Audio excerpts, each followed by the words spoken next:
በአንድ ወቅት አንድ ሼክ ግመል ሊገዙ ገበያ ይወጣሉ። ገበያ ሲወጡ ሼክ ረዳት ነበራቸው። ገበያ ወጥተው ካሉ ግመሎች አንደኛውን መርጠው ዋጋ ተደራድረው ከፍለው ይገዛሉ። ገዝተው ወደ ቤት የመልስ ጉዞ እንደጀመሩ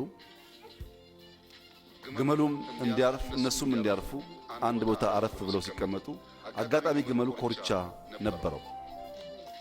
ግመል ትልቅ ነው። ላው ላይ ያለ ኮርቻ እምብዛም አይታይም።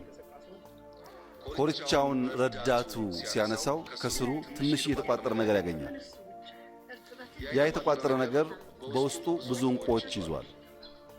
ሰውየው እንቁ መሆናቸውን ሲያይ ረዳቱ በእጅጉ ይደሰታል፣ ይፈነጥዛል። ለሼኩም አለፈልን፣ ግመሉን ከገዛንበት በብዙ እጥፍ የላቀ ሀብት አግኝተናል ይላቸዋል። ሼኩ የለም ይሄ ስላልገዛ ነው እንመልሳለን ይላል። ሰዎቹ እኮ እዚህ እንደነበረ ማያቁም እንደሸጡልንም ማያቁም መመለስ አያስፈልገንም ይላል ረዳቱ። አይ እነሱ ባያቁም እኛ እናቃለን፣ ስለምናቅ ማስቀረት አንችልም ብለው ወደ መጡበት ወደ ገበዩበት ገበያ ይመለሳሉ። ተመልሰው ሰውየውን አፈላልገው ይቅርታ በስተት እነዚህን እንቁዎች ከግመሉ ጋር ሰጥተናል፣ ይሄ እንቁ ያንተ ነውና ውሰደው ይላሉ። ሰውየው ይደነቃል፣ ከፍቶ ይቆጥራል። ያስቀመጠው 24 እንቁ ነበር። 24 እንቁዎች አሉ።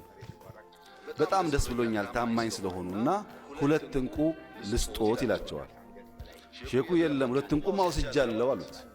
ደግሞ ቆጠረና አልወሰዱም 24 ነበረኝ አሁንም 24 ነው ያለው አሉት።